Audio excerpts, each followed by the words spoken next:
ಬಸನಗೌಡ ಪಾಟೀಲ್ ಯತ್ನಾಳ್ ಅವರನ್ನ ಪಕ್ಷದಿಂದ ಉಚ್ಚಾಟನೆ ಮಾಡಲಾಗಿದೆ. ಇದು ಎರಡನೇ ಬಾರಿ ಉಚ್ಚಾಟನೆ ಆಗ್ತಾ ಇರೋದು. ನನ್ನ ಪ್ರಕಾರ ಕಳೆದ 10 ವರ್ಷಗಳ ಅವಧಿಯಲ್ಲಿ ಇದು ಎರಡನೇ ಬಾರಿ. 2015ರಲ್ಲಿ ಕೂಡ ಈ ಹಿಂದೆ ಉಚ್ಚಾಟನೆ ಆಗಿತ್ತು. ಟಿಕೆಟ್ ಸಿಕ್ಕಿಲ್ಲ ಅಂತೇಳಿ ಪಕ್ಷೇತರರಾಗಿ ನಿಲ್ತಾರೆ, ಗೆಲ್ತಾರೆ. ಗೆದ್ದ ನಂತರ ವಾಪಸ್ 2018ರಲ್ಲಿ ಅವರನ್ನು ಸೇರಿಸ್ಕೊತಾರೆ. ಈಗ ಇವರನ್ನು ಉಚ್ಚಾಟನೆ ಮಾಡಿದ್ರೆ ಇವರ ಶಾಸಕ ಸ್ಥಾನ ಹೋಗುದಿಲ್ಲ. Is MLA. ಆದರೆ ನನ್ನನ್ನೇನು ಉಚ್ಚಾಟನೆ ಮಾಡೋದು, ನಾನೇ ಪಕ್ಷ ಬಿಡ್ತೀನಿ ಅಂತ ಏನಾದರೂ ಬಸನಗೌಡ ಪಾಟೀಲ್ ಪ್ರಯತ್ನ ಮಾಡಿದ್ರೆ ರಾಜೀನಾಮೆ ಕೊಡಬಹುದು ಶಾಸಕ ಸ್ಥಾನಕ್ಕೆ ಮತ್ತು ಅಲ್ಲಿ ಪಕ್ಷೇತರವಾಗಿ ನಿಲ್ಲಬಹುದು. ಅಥವಾ ಜೆಡಿಎಸ್ಗೆ ಹೋಗೋದಕ್ಕೆ ಸಾಧ್ಯ ಇಲ್ಲ, ಯಾಕಂದ್ರೆ ಬಿಜೆಪಿಯ ಮಿತ್ರ ಪಕ್ಷವಾಗಿದೆ. ಕಾಂಗ್ರೆಸ್ಗೆ ಬಂದ್ರೆ ಅದು ಸಾಧ್ಯ ಇಲ್ಲ, ಯಾಕಂದ್ರೆ ಅವರು ಹಿಂದೂ ಹುಲಿ ಅನ್ನುವಂಥ ಒಂದು ಬ್ರ್ಯಾಂಡ್ ಇದೆ. ಆಮೇಲೆ ಕಾಂಗ್ರೆಸ್ ಅನ್ನವರು ಹಿಗ್ಗಾಮುಗ್ಗ ಟೀಕಿಸ್ತಾ ಬಂದಿದ್ದಾರೆ.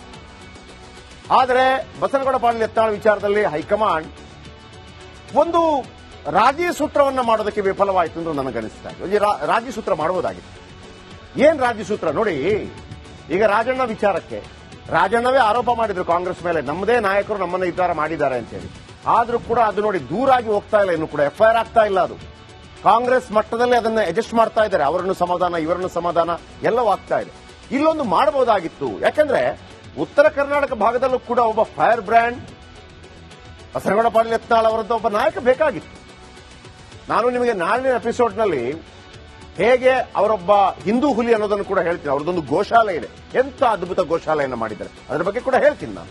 ಈಗ ಏನ್ ಮಾಡಬಹುದು, ಬಸನಗೌಡ ಪಾಟೀಲ್ ಯತ್ನಾಳ್ ಸುಮ್ಮನೆ ಇರುವಂತ ಜಾಯಮಾನದ ವ್ಯಕ್ತಿನ ಅಥವಾ ತೊಡೆತಡ್ತಾರ ಬಿಜೆಪಿ ವಿರುದ್ಧ? ಅವರಿಗೆ ಬಿಜೆಪಿ ವಿರುದ್ಧ ಕೋಪ ಇಲ್ಲ, ಅವರಿಗೆ ಮೋದಿ ವಿರುದ್ಧ ಕೋಪ ಇಲ್ಲ, ಅವರಿಗೆ ಅಮಿತ್ ಶಾ ವಿರುದ್ಧ ಕೋಪ ಇಲ್ಲ. ಅವರಿಗೆ ಕೋಪ ಇರುವಂತದ್ದು ಯಡಿಯೂರಪ್ಪ ಅಂಡ್ ಸನ್ಸ್. ಈಗ ವಿಜೇಂದ್ರ ಕೂಡ ಈ ಸಂದರ್ಭದಲ್ಲಿ ಬಹಳ ಡಿಪ್ಲೊಮ್ಯಾಟಿಕ್ ಆಗಿ ಮಾತಾಡಿದ್ರು. ನಾನು ಇದನ್ನು ಸಂಭ್ರಮಿಸಲ್ಲ, ಇದು ದುರದೃಷ್ಟಕರ ಅಂತೇಳಿ. ಅದು ಒಂದು ಲೀಡರ್ನ ಲಕ್ಷಣ.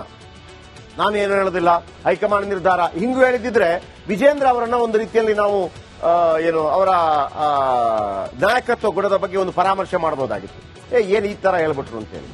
ನಾಯಕರಾಗಿರುವಂತವ್ರು ಯಾರನ್ನು ಎದುರಾಕೊಳ್ಳೋದಿಲ್ಲ. ಡಿ.ಕೆ. ಶಿವಕುಮಾರ್ ಹೇಳ್ತಾ ಇದ್ರು, ನಾನು ಯಾರನ್ನು ಎದುರಾಕೊಳ್ಳೋದಿಲ್ಲ, ಅಂದ್ರೆ ನಾನು ಯಾರು ವಿರೋಧ ಕಟ್ಕೊಳ್ಳೋದಿಲ್ಲ, ಆದ್ರೆ ನನಗೇನು ಕಿರಿಕಿರಿ ಮಾಡ್ತಾರೆ ಅವ್ರಿಗೆ ನಾನು ಅಟ್ಯಾಕ್ ಮಾಡೇ ಮಾಡ್ತೀನಿ ಅಂತ. ಈಗಿನ ಕಾಲಮಾನದ ನಾಯಕರುಗಳ ಬಗ್ಗೆ ನಾನು ಹೇಳ್ತಾ ಇರೋದು. ಇರಿ, ಏನ್ ಮಾಡಬಹುದು ಬಸನಗೌಡ ಪಾಟೀಲ್ ಯತ್ನಾಳ್? ಬೇರೆ ಬೇರೆ ಬೇರೆ ಬೇರೆ ಬೇರೆ ಅಂಕಿಅಂಶಗಳು ಬರ್ತಾ ಇದೆ. ವಿಜೇಂದ್ರ ವಿರುದ್ಧ ದಾಖಲೆ ಬಿಡುಗಡೆ ಮಾಡಬಹುದು. ಹೆಂಗ್ರಿ ಆತನನ್ನ ಅಧ್ಯಕ್ಷ ಮಾಡಿದ್ರೆ ಭ್ರಷ್ಟ ಇದ್ದಾನೆ, ಮತ್ತೊಂದಿದ್ದಾನೆ ಅಂತ ಇಲ್ಲಿ ತನಕ ಅವರು ಆರೋಪ ಮಾಡ್ತಾ ಇದ್ರಲ್ಲ, ಆ ಭ್ರಷ್ಟಾಚಾರಕ್ಕೆ ಸಂಬಂಧಪಟ್ಟ ದಾಖಲೆ ಬಿಡುಗಡೆ ಮಾಡಬೇಕು. ಅಥವಾ ನನ್ನನ್ನೇನ್ರಿ ಉಚ್ಚಾಟನೆ ಮಾಡೋದು, ನನಗೆ ಬಿಜೆಪಿ ಬೇಕಾಗಿಲ್ಲ, ನಾನು ಹಂಗೆಲ್ಲ ಜಗ್ಗೋ ಬಗ್ಗೋ ಮಗ ಅಲ್ಲ, ನಿಮ್ಮ ಪಾರ್ಟಿಗೆ ರಾಜೀನಾಮೆ ಬಿಸಾಕ್ತೀನಿ ಅಂತ ಹೇಳಿ ಶಾಸಕ ಸ್ಥಾನಕ್ಕೆ ರಾಜೀನಾಮೆ ಕೊಡಬಹುದು. ಏನ್ ಮಾಡ್ತಾರೆ ಗೊತ್ತಿಲ್ಲ. 3ನೇ ಪಾಯಿಂಟ್, ಮತ್ತೆ ವಿಜಯಪುರದಲ್ಲಿ ಸ್ವತಂತ್ರವಾಗಿ ಸ್ಪರ್ಧೆ ಮಾಡಬಹುದು. ಅವ್ರು ರಾಜೀನಾಮೆ ಕೊಟ್ರೆ ಆ ಜಾಗ ಖಾಲಿ ಆಗುತ್ತೆ. ಬಿಜೆಪಿಯಿಂದ ಸ್ಪರ್ಧೆ ಮಾಡಕ್ಕಾಗಲ್ಲ. 2015ರಲ್ಲಿ ಸ್ವತಂತ್ರವಾಗಿ ಸ್ಪರ್ಧೆ ಮಾಡಿ ಗೆದ್ದು ಬಂದಿದ್ದಾರೆ, ಅವಕಾಶ ಇದೆ. ಜೆಡಿಎಸ್ಗೆ ಈ ಹಿಂದೆ ಹೋಗಿದ್ರು, 2009ರಲ್ಲಿ ಹೋಗಿದ್ರು. ಅದು ಕೂಡ ಅವರಿಗೆ ಟಿಕೆಟ್ ಕೊಟ್ಟಿಲ್ಲ ಅನ್ನೋ ಕಾರಣಕ್ಕಾಗಿ ಜೆಡಿಎಸ್ಗೆ ಹೋದ್ರು. ಜೆಡಿಎಸ್ಗೆ ಹೋಗಿ ಕೆಲವು ದಿನ ಅಲ್ಲಿದ್ರು. ಆಮೇಲೆ ನನ್ನ ರಾಜ್ಯಾಧ್ಯಕ್ಷ ಮಾಡಿ ಅಂತ ಹೇಳಿದ್ರು, ರಾಜ್ಯಾಧ್ಯಕ್ಷ ಮಾಡಲಿಲ್ಲ, ವಾಪಸ್ ಬಂದ್ರು. ಹೀಗೆಲ್ಲ ಆಯ್ತು. ಆದ್ರೆ ಜೆಡಿಎಸ್ ಬಿಜೆಪಿ ಮೈತ್ರಿ ಇರುವುದರಿಂದ ಜೆಡಿಎಸ್ಗೆ ಹೋಗಕ್ಕಾಗಲ್ಲ. ಕಾಂಗ್ರೆಸ್ ಸೇರಿದರೆ ಹಿಂದೂ ಹುಲಿ ಎಂಬ ಪಟ್ಟ ಹೊರಟೋಗ್ಬಿಡ್ತದೆ. ಏನ್ರಿ ಅಡ್ಜಸ್ಟ್ ಆಗ್ಬಿಟ್ರು ಅಂತೇಳಿ. ಇನ್ನು ಬೇರೆಯದ್ದೇ ಪ್ರಾದೇಶಿಕ ಪಕ್ಷ ಕಟ್ತಾರಾ? ಈಸಿನಾ? ಅದು ಗೊತ್ತಿಲ್ಲ ಏನಾಗ್ತದೆ. ಆಮೇಲೆ ಬಣ ಶಾಸಕರನ್ನ ಜೊತೆಗೆ ಕರೆದೊಯ್ಯುವುದು, ಇದು ಇಂಪಾರ್ಟೆಂಟ್. ಬಣ ಶಾಸಕರು ಅಂತಂದ್ರೆ ನಿಮ್ ಜೊತೆ ನಾವಿದ್ದೀವಪ್ಪ ಅಂತ ಹೇಳಿ 4-5 ಶಾಸಕರು ಬಂದ್ರು ಕೂಡ ಬಹಳ ದೊಡ್ಡ ವಿಚಾರ. ರಮೇಶ್ ಜಾರಕಿಹೊಳಿ ಅವರ ಬೈಟ್ ವೆರಿ ಇಂಪಾರ್ಟೆಂಟ್. ನಾಳೆ ಏನ್ ಹೇಳ್ತಾರೆ ರಮೇಶ್ ಜಾರಕಿಹೊಳಿ ಅನ್ನುವಂಥದ್ದು.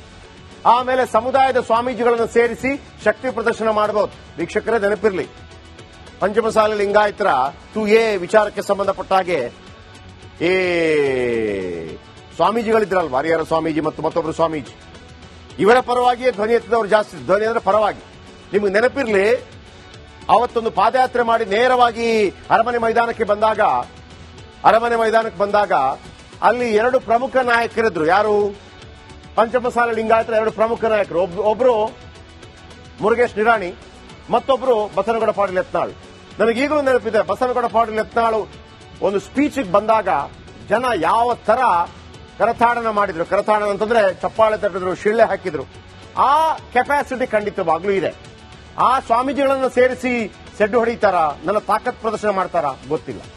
ಆಮೇಲೆ ರಾಷ್ಟ್ರೀಯ ನಾಯಕರ ಮನವೊಲಿಕೆಗೆ ಯತ್ನಿಸಬಹುದು, ಹೋಗ್ಬೋದು, ಭೇಟಿ ಆಗ್ಬೋದು. ಯಾಕೆ ಸ್ವಾಮಿ ನನ್ನನ್ನು ಕಿತ್ತಾಕಿದ್ರಿ, ಏನ್ ತಪ್ಪು ಮಾಡಿದೀನಿ, ಸತ್ಯವಂತರಿಗೆ ಇದು ಕಾಲವಲ್ವಾ, ಬಿಜೆಪಿ ಬೆಳೆಯೋದು ಬೇಕಾಗಿಲ್ವಾ, ಹಿಂಗೆಲ್ಲ ಕೇಳ್ಬೋದು. ನಾನು ಅಟಲ್ ಬಿಹಾರಿ ವಾಜಪೇಯಿ ಸರ್ಕಾರದ ಅವಧಿಯಲ್ಲಿ ಸಚಿವನಾಗಿದ್ದ ಕೇಳ್ಬೋದು ಪ್ರಶ್ನೆ.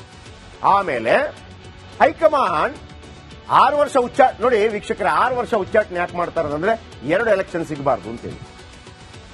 5 ವರ್ಷ ಮಾಡಿದ್ರೆ ಇನ್ನೊಂದು ಒಟ್ಟು 10 ವರ್ಷ ಸಿಗಬಾರ್ದು ಅಂತ ಒಂದು ಉದ್ದೇಶ. ಅದು ಪಕ್ಷಾಂತರ ನಿಷೇಧ ಕಾಯ್ದೆ ಮತ್ತೊಂದು ಮಗದೊಂದು ಆ ಕಾರಣಕ್ಕಾಗಿ ಆತರ ಆಗಲ್ಲ. ಆತರ ಒಮ್ಮೆ ಆಗಿತ್ತು. ಯಾರಿಗೆ ಅಂತಂದ್ರೆ ಬಾಲ್ ಠಾಕ್ರೆ ಇದಾರಲ್ಲ, ಬಾಲ್ ಠಾಕ್ರೆ ಅವರಿಗೆ 6 ವರ್ಷಗಳ ಕಾಲ ವೋಟಿಂಗ್ ನಿಷೇಧ ಮಾಡಲಾಗಿತ್ತು. ಪಾಪ ವೋಟಿಂಗ್ ಈಗೆಲ್ಲ ಏನು ಬಾಲ್ ಠಾಕ್ರೆ ವಿಚಾರ ನೋಡಿದ್ರೆ ಬಾಲ್ ಠಾಕ್ರೆ ಅದನ್ನು ಅನುಭವಿಸಬೇಕಾಯ್ತು. 2 ಅವಧಿಯಲ್ಲಿ ಅವ್ರು ವೋಟ್ ಮಾಡಲಿಲ್ಲ. ಓಕೆ, ಈಗ 6 ವರ್ಷ ಅಂತಂದ್ರೆ ಅದು 6 ತಿಂಗಳು ಆಗತ್ತೆ. ಕೆಲವು ತಿಂಗಳ ಬಳಿಕ ಮತ್ತೆ ಬಿಜೆಪಿಗೆ ಸೇರಬಹುದು. ಆರಾಮಾಗಿರಿ, ಏನು ಹೇಳಿಕೆಗಳನ್ನು ಕೊಡಬೇಡಿ, ಹಿಂಗೆ ಇರಿ, ಮನವೊಲಿಸ್ತೀವಿ ನಿಮ್ಮನ್ನ. ನೀವೆಲ್ಲಾದ್ರೂ ಒಂದು ಟೂರ್ ಮತ್ತೊಂದು ಹೋಗಿ ಬನ್ನಿ, 6 ತಿಂಗಳ ಬಳಿಕ ನಿಮ್ಮನ್ನು ವಾಪಸ್ ಸೇರಿಸ್ಕೋತೀವಿ. ಚಾನ್ಸಸ್ ಇದೆ, ಬಿಜೆಪಿ ರಾಷ್ಟ್ರೀಯ ಅಧ್ಯಕ್ಷರಿಗೆ ಆ ಅವಕಾಶ ಇದೆ. ನೋಡಿ, ಹಾಗಿದ್ರೆ ಬಿಜೆಪಿ ಏನ್ ಮಾಡ್ತಾ ಇದೆ ಕರ್ನಾಟಕದಲ್ಲಿ ನೋಡಿ ವೀಕ್ಷಕರ, ಒಂದು ನೆನಪಿಡಿ, ಬಸವನಗೌಡ ಪಾಟೀಲ್ ಯತ್ನಾಳ್ ಅವರನ್ನ ಪಕ್ಷದಿಂದ ಉಚ್ಚಾಟನೆ ಮಾಡಲಾಗಿದೆ. ಇದು 2ನೇ ಬಾರಿ ಉಚ್ಚಾಟನೆ ಆಗ್ತಾ ಇರೋದು. ನನ್ನ ಪ್ರಕಾರ ಕಳೆದ 10 ವರ್ಷಗಳ ಅವಧಿಯಲ್ಲಿ ಇದು 2ನೇ ಬಾರಿ. 2015ರಲ್ಲಿ ಕೂಡ ಈ ಹಿಂದೆ ಉಚ್ಚಾಟನೆ ಆಗಿತ್ತು. ಟಿಕೆಟ್ ಸಿಕ್ಕಿಲ್ಲ ಅಂತ ಹೇಳಿ ಪಕ್ಷೇತರರಾಗಿ ನಿಲ್ತಾರೆ, ಗೆಲ್ತಾರೆ. ಗೆದ್ದ ನಂತರ ವಾಪಸ್ 2018ರಲ್ಲಿ ಅವರನ್ನು ಸೇರಿಸ್ಕೊತಾರೆ. ಈಗ ಇವರನ್ನು ಉಚ್ಚಾಟನೆ ಮಾಡಿದ್ರೆ ಇವರ ಶಾಸಕ ಸ್ಥಾನ ಹೋಗುದಿಲ್ಲ, ಈಸ್ ಎಂಎಲ್ಎ. ಆದರೆ ನನ್ನನ್ನೇನು ಉಚ್ಚಾಟನೆ ಮಾಡೋದು, ನಾನೇ ಪಕ್ಷ ಬಿಡ್ತೀನಿ ಅಂತ ಏನಾದ್ರೂ ಬಸವನಗೌಡ ಪಾಟೀಲ್ ಪ್ರಯತ್ನ ಮಾಡಿದ್ರೆ ರಾಜೀನಾಮೆ ಕೊಡಬಹುದು ಶಾಸಕ ಸ್ಥಾನಕ್ಕೆ, ಮತ್ತು ಅಲ್ಲಿ ಪಕ್ಷೇತರವಾಗಿ ನಿಲ್ಲಬಹುದು. ಅಥವಾ ಜೆಡಿಎಸ್ಗೆ ಹೋಗೋದಕ್ಕೆ ಸಾಧ್ಯ ಇಲ್ಲ, ಯಾಕಂದ್ರೆ ಬಿಜೆಪಿಯ ಮಿತ್ರ ಪಕ್ಷವಾಗಿದೆ. ಕಾಂಗ್ರೆಸ್ಗೆ ಬಂದ್ರೆ ಅದು ಸಾಧ್ಯ ಇಲ್ಲ, ಯಾಕಂದ್ರೆ ಅವರು ಹಿಂದೂ ಹುಲಿ ಅನ್ನುವಂಥ ಒಂದು ಬ್ರ್ಯಾಂಡ್ ಇದೆ. ಆಮೇಲೆ ಕಾಂಗ್ರೆಸ್ ಅವರು ಹಿಗ್ಗಾಮುಗ್ಗ ಟೀಕಿಸ್ತಾ ಬಂದಿದ್ದಾರೆ. ಆದರೆ ಬಸವನಗೌಡ ಪಾಟೀಲ್ ಯತ್ನಾಳ್ ವಿಚಾರದಲ್ಲಿ ಹೈಕಮಾಂಡ್ ಒಂದು ರಾಜಿ ಸೂತ್ರವನ್ನ ಮಾಡೋದಕ್ಕೆ ವಿಫಲವಾಯಿತು ಅಂತ ನನಗನ್ನಿಸ್ತಾ ಇದೆ. ರಾಜಿ ಸೂತ್ರ ಮಾಡಬಹುದಾಗಿತ್ತು. ಏನ್ ರಾಜಿ ಸೂತ್ರ ನೋಡಿ, ಈಗ ರಾಜಣ್ಣ ವಿಚಾರಕ್ಕೆ ರಾಜಣ್ಣವೇ ಆರೋಪ ಮಾಡಿದ್ರು ಕಾಂಗ್ರೆಸ್ ಮೇಲೆ, ನಮ್ಮದೇ ನಾಯಕರು ನಮ್ಮನ್ನ ಈ ತರ ಮಾಡಿದ್ದಾರೆ ಅಂತ ಹೇಳಿ. ಆದ್ರೂ ಕೂಡ ಅದು ನೋಡಿ ದೂರಾಗಿ ಹೋಗ್ತಾ ಇಲ್ಲ, ಇನ್ನು ಕೂಡ ಎಫ್ಐಆರ್ ಆಗ್ತಾ ಇಲ್ಲ. ಅದು ಕಾಂಗ್ರೆಸ್ ಮಟ್ಟದಲ್ಲಿ ಅದನ್ನ ಅಡ್ಜಸ್ಟ್ ಮಾಡ್ತಾ ಇದ್ದಾರೆ. ಅವರನ್ನು ಸಮಾಧಾನ, ಇವರನ್ನು ಸಮಾಧಾನ ಎಲ್ಲವೂ ಆಗ್ತಾ ಇದೆ. ಇಲ್ಲೊಂದು ಮಾಡಬಹುದಾಗಿತ್ತು, ಯಾಕಂದ್ರೆ ಉತ್ತರ ಕರ್ನಾಟಕ ಭಾಗದಲ್ಲೂ ಕೂಡ ಒಬ್ಬ ಫೈರ್ ಬ್ರ್ಯಾಂಡ್ ಬಸವನಗೌಡ ಪಾಟೀಲ್ ಯತ್ನಾಳ್ ಅವರಂತ ಒಬ್ಬ ನಾಯಕ ಬೇಕಾಗಿತ್ತು. ನಾನು ನಿಮಗೆ ನಾಳಿನ ಎಪಿಸೋಡ್ನಲ್ಲಿ ಹೇಗೆ ಅವರೊಬ್ಬ ಹಿಂದೂ ಹುಲಿ ಅನ್ನೋದನ್ನು ಕೂಡ ಹೇಳ್ತೀನಿ. ಅವರದೊಂದು ಗೋಶಾಲೆ ಇದೆ, ಎಂತ ಅದ್ಭುತ ಗೋಶಾಲೆಯನ್ನು ಮಾಡಿದ್ದಾರೆ, ಅದರ ಬಗ್ಗೆ ಕೂಡ ಹೇಳ್ತೀನಿ ನಾನು. ಈಗ ಏನ್ ಮಾಡಬಹುದು, ಬಸವನಗೌಡ ಪಾಟೀಲ್ ಯತ್ನಾಳ್ ಸುಮ್ಮನೆ ಇರುವಂತ ಜಾಯಮಾನದ ವ್ಯಕ್ತಿನ, ಅಥವಾ ತೊಡೆತಡ್ತಾರ ಬಿಜೆಪಿ ವಿರುದ್ಧ? ಅವರಿಗೆ ಬಿಜೆಪಿ ವಿರುದ್ಧ ಕೋಪ ಇಲ್ಲ, ಅವರಿಗೆ ಮೋದಿ ವಿರುದ್ಧ ಕೋಪ ಇಲ್ಲ, ಅವರಿಗೆ ಅಮಿತ್ ಶಾ ವಿರುದ್ಧ ಕೋಪ ಇಲ್ಲ. ಅವರಿಗೆ ಕೋಪ ಇರುವಂತದ್ದು ಯಡಿಯೂರಪ್ಪ ಅಂಡ್ ಸನ್ಸ್. ಈಗ ವಿಜೇಂದ್ರ ಕೂಡ ಈ ಸಂದರ್ಭದಲ್ಲಿ ಬಹಳ ಡಿಪ್ಲೊಮ್ಯಾಟಿಕ್ ಆಗಿ ಮಾತಾಡಿದ್ರು. ನಾನು ಇದನ್ನು ಸಂಭ್ರಮಿಸಲ್ಲ, ಇದು ದುರಾದೃಷ್ಟಕರ ಅಂತ ಹೇಳಿ. ಅದು ಒಂದು ಲೀಡರ್ನ ಲಕ್ಷಣ. ನಾನು ಏನು ಹೇಳೋದಿಲ್ಲ, ಹೈಕಮಾಂಡ್ ನಿರ್ಧಾರ ಹಿಂಗೂ ಹೇಳಿದ್ರೆ ವಿಜೇಂದ್ರ ಅವರನ್ನ ಒಂದು ರೀತಿಯಲ್ಲಿ ನಾವು ಅವರ ನಾಯಕತ್ವ ಗುಣದ ಬಗ್ಗೆ ಒಂದು ಪರಾಮರ್ಶೆ ಮಾಡಬಹುದಾಗಿತ್ತು. ಏನು ಈ ತರ ಹೇಳ್ಬಿಟ್ರು ಅಂತೇಳಿ. ನಾಯಕರಾಗಿರುವಂತವ್ರು ಯಾರನ್ನು ಎದುರಾಕೊಳ್ಳೋದಿಲ್ಲ. ಡಿ ಕೆ ಶಿವಕುಮಾರ್ ಹೇಳ್ತಾ ಇದ್ರು, ನಾನು ಯಾರನ್ನು ಎದುರಾಕೊಳ್ಳೋದಿಲ್ಲ, ಅಂದ್ರೆ ನಾನು ಯಾರು ವಿರೋಧ ಕಟ್ಕೊಳ್ಳೋದಿಲ್ಲ, ಆದ್ರೆ ನನಗೇನು ಕಿರಿಕಿರಿ ಮಾಡ್ತಾರೆ ಅವ್ರಿಗೆ ನಾನು ಅಟ್ಯಾಕ್ ಮಾಡೇ ಮಾಡ್ತೀನಿ ಅಂತೇಳಿ. ಈಗಿನ ಕಾಲಮಾನದ ನಾಯಕರುಗಳ ಬಗ್ಗೆ ನಾನು ಹೇಳ್ತಾ ಇರೋದು. ಇರಿ, ಏನ್ ಮಾಡಬಹುದು ಬಸವನಗೌಡ ಪಾಟೀಲ್ ಯತ್ನಾಳ್? ಬೇರೆ ಬೇರೆ ಬೇರೆ ಬೇರೆ ಬೇರೆ ಅಂಕಿಅಂಶಗಳು ಬರ್ತಾ ಇದೆ. ವಿಜೇಂದ್ರ ವಿರುದ್ಧ ದಾಖಲೆ ಬಿಡುಗಡೆ ಮಾಡಬಹುದು. ಹೆಂಗ್ರಿ ಆತನನ್ನ ಅಧ್ಯಕ್ಷ ಮಾಡಿದ್ರೆ ಭ್ರಷ್ಟ ಇದ್ದಾನೆ, ಮತ್ತೊಂದಿದ್ದಾನೆ ಅಂತ ಇಲ್ಲಿ ತನಕ ಅವರು ಆರೋಪ ಮಾಡ್ತಾ ಇದ್ರಲ್ಲ, ಆ ಭ್ರಷ್ಟಾಚಾರಕ್ಕೆ ಸಂಬಂಧಪಟ್ಟ ದಾಖಲೆ ಬಿಡುಗಡೆ ಮಾಡಬೇಕು. ಅಥವಾ ನನ್ನನ್ನೇನ್ರಿ ಉಚ್ಚಾಟನೆ ಮಾಡೋದು, ನನಗೆ ಬಿಜೆಪಿ ಬೇಕಾಗಿಲ್ಲ, ನಾನು ಹಂಗೆಲ್ಲ ಜಗ್ಗೋ ಬಗ್ಗೋ ಮಗ ಅಲ್ಲ, ನಿಮ್ಮ ಪಾರ್ಟಿಗೆ ರಾಜೀನಾಮೆ ಬಿಸಾಕ್ತೀನಿ ಅಂತ ಹೇಳಿ ಶಾಸಕ ಸ್ಥಾನಕ್ಕೆ ರಾಜೀನಾಮೆ ಕೊಡಬಹುದು. ಏನ್ ಮಾಡ್ತಾರೆ ಗೊತ್ತಿಲ್ಲ. 3ನೇ ಪಾಯಿಂಟ್, ಮತ್ತೆ ವಿಜಯಪುರದಲ್ಲಿ ಸ್ವತಂತ್ರವಾಗಿ ಸ್ಪರ್ಧೆ ಮಾಡಬಹುದು. ಅವ್ರು ರಾಜೀನಾಮೆ ಕೊಟ್ರೆ ಆ ಜಾಗ ಖಾಲಿ ಆಗುತ್ತೆ. ಬಿಜೆಪಿಯಿಂದ ಸ್ಪರ್ಧೆ ಮಾಡಕ್ಕಾಗಲ್ಲ. 2015ರಲ್ಲಿ ಸ್ವತಂತ್ರವಾಗಿ ಸ್ಪರ್ಧೆ ಮಾಡಿ ಗೆದ್ದು ಬಂದಿದ್ದಾರೆ, ಅವಕಾಶ ಇದೆ. ಜೆಡಿಎಸ್ಗೆ ಈ ಹಿಂದೆ ಹೋಗಿದ್ರು, 2009ರಲ್ಲಿ ಹೋಗಿದ್ರು. ಅದು ಕೂಡ ಅವರಿಗೆ ಟಿಕೆಟ್ ಕೊಟ್ಟಿಲ್ಲ ಅನ್ನೋ ಕಾರಣಕ್ಕಾಗಿ ಜೆಡಿಎಸ್ಗೆ ಹೋದ್ರು. ಜೆಡಿಎಸ್ಗೆ ಹೋಗಿ ಕೆಲವು ದಿನ ಅಲ್ಲಿದ್ರು. ಆಮೇಲೆ ನನ್ನ ರಾಜ್ಯಾಧ್ಯಕ್ಷ ಮಾಡಿ ಅಂತ ಹೇಳಿದ್ರು, ರಾಜ್ಯಾಧ್ಯಕ್ಷ ಮಾಡಲಿಲ್ಲ, ವಾಪಸ್ ಬಂದ್ರು. ಹೀಗೆಲ್ಲ ಆಯ್ತು. ಆದ್ರೆ ಜೆಡಿಎಸ್ ಬಿಜೆಪಿ ಮೈತ್ರಿ ಇರೋದ್ರಿಂದ ಜೆಡಿಎಸ್ಗೆ ಹೋಗಕ್ಕಾಗಲ್ಲ. ಕಾಂಗ್ರೆಸ್ ಸೇರಿದರೆ ಹಿಂದೂ ಹುಲಿ ಎಂಬ ಪಟ್ಟ ಹೊರಟೋಗ್ಬಿಡ್ತದೆ. ಏನ್ರಿ ಅಡ್ಜಸ್ಟ್ ಆಗ್ಬಿಟ್ರು ಅಂತೇಳಿ. ಇನ್ನು ಬೇರೆಯದ್ದೇ ಪ್ರಾದೇಶಿಕ ಪಕ್ಷ ಕಟ್ತಾರಾ? ಈಸಿನಾ ಅದು? ಗೊತ್ತಿಲ್ಲ ಏನಾಗ್ತದೆ. ಆಮೇಲೆ ಬಣ ಶಾಸಕರನ್ನ ಜೊತೆಗೆ ಕರೆದೊಯ್ಯುವುದು, ಇದು ಇಂಪಾರ್ಟೆಂಟ್. ಬಣ ಶಾಸಕರು ಅಂತಂದ್ರೆ ನಿಮ್ ಜೊತೆ ನಾವಿದ್ದೀವಪ್ಪ ಅಂತ ಹೇಳಿ ನಾಲ್ಕೈದು ಶಾಸಕರು ಬಂದ್ರು ಕೂಡ ಬಹಳ ದೊಡ್ಡ ವಿಚಾರ. ರಮೇಶ್ ಜಾರಕಿಹೊಳಿ ಅವರ ಬೈಟ್ ವೆರಿ ಇಂಪಾರ್ಟೆಂಟ್. ನಾಳೆ ಏನ್ ಹೇಳ್ತಾರೆ ರಮೇಶ್ ಜಾರಕಿಹೊಳಿ ಅನ್ನುವಂಥದ್ದು. ಆಮೇಲೆ ಸಮುದಾಯದ ಸ್ವಾಮೀಜಿಗಳನ್ನು ಸೇರಿಸಿ ಶಕ್ತಿ ಪ್ರದರ್ಶನ ಮಾಡಬಹುದು. ವೀಕ್ಷಕರೇ ನೆನಪಿರ್ಲಿ, ಪಂಚಮಸಾಲಿ ಲಿಂಗಾಯತರ 2A ವಿಚಾರಕ್ಕೆ ಸಂಬಂಧಪಟ್ಟ ಹಾಗೆ ಸ್ವಾಮೀಜಿಗಳಿದ್ರಲ್ವ, ಹರಿಹರ ಸ್ವಾಮೀಜಿ ಮತ್ತು ಮತ್ತೊಬ್ಬರು ಸ್ವಾಮೀಜಿ, ಇವರ ಪರವಾಗಿಯೇ ಧ್ವನಿ ಎತ್ತಿದವರು ಜಾಸ್ತಿ. ಧ್ವನಿ ಅಂದ್ರೆ ಪರವಾಗಿ. ನಿಮಗೆ ನೆನಪಿರ್ಲಿ, ಅವತ್ತೊಂದು ಪಾದಯಾತ್ರೆ ಮಾಡಿ ನೇರವಾಗಿ ಅರಮನೆ ಮೈದಾನಕ್ಕೆ ಬಂದಾಗ ಅಲ್ಲಿ 2 ಪ್ರಮುಖ ನಾಯಕರಿದ್ರು. ಯಾರು? ಪಂಚಮಸಾಲಿ ಲಿಂಗಾಯತರ 2 ಪ್ರಮುಖ ನಾಯಕರು.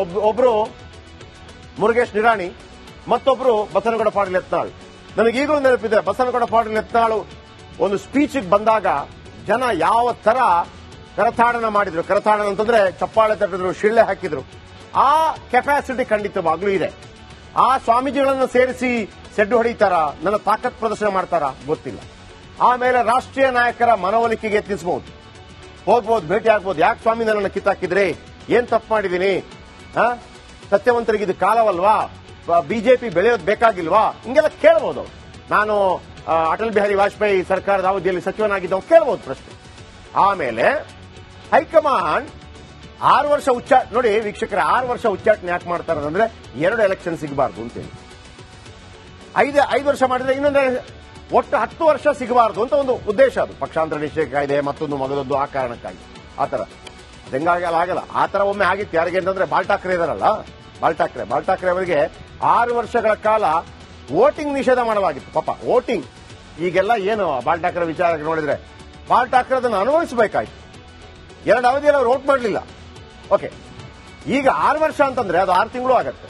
ಕೆಲವು ತಿಂಗಳ ಬಳಿಕ ಮತ್ತೆ ಬಿಜೆಪಿಗೆ ಸೇರಬಹುದು. ಆರಾಮಾಗಿರಿ, ಏನು ಹೇಳಿಕೆಗಳನ್ನು ಕೊಡಬೇಡಿ, ಹಿಂಗೇ ಇರಿ, ಮನವೊಲಿಸ್ತೀವಿ ನಿಮ್ಮನ್ನ. ನೀವೆಲ್ಲಾದ್ರೂ ಒಂದು ಟೂರ್ ಮತ್ತೊಂದು ಹೋಗಿ ಬನ್ನಿ, 6 ತಿಂಗಳ ಬಳಿಕ ನಿಮ್ಮನ್ನು ವಾಪಸ್ ಸೇರಿಸ್ಕೋತೀವಿ. ಚಾನ್ಸಸ್ ಇದೆ. ಬಿಜೆಪಿ ರಾಷ್ಟ್ರೀಯ ಅಧ್ಯಕ್ಷರಿಗೆ ಆ ಅವಕಾಶ ಇದೆ. ನೋಡಿ, ಹಾಗಿದ್ರೆ ಬಿಜೆಪಿ ಏನ್ ಮಾಡ್ತಾ ಇದೆ ಕರ್ನಾಟಕದಲ್ಲಿ? ನೋಡಿ ವೀಕ್ಷಕರ, ಒಂದು ನೆನಪಿಡಿ,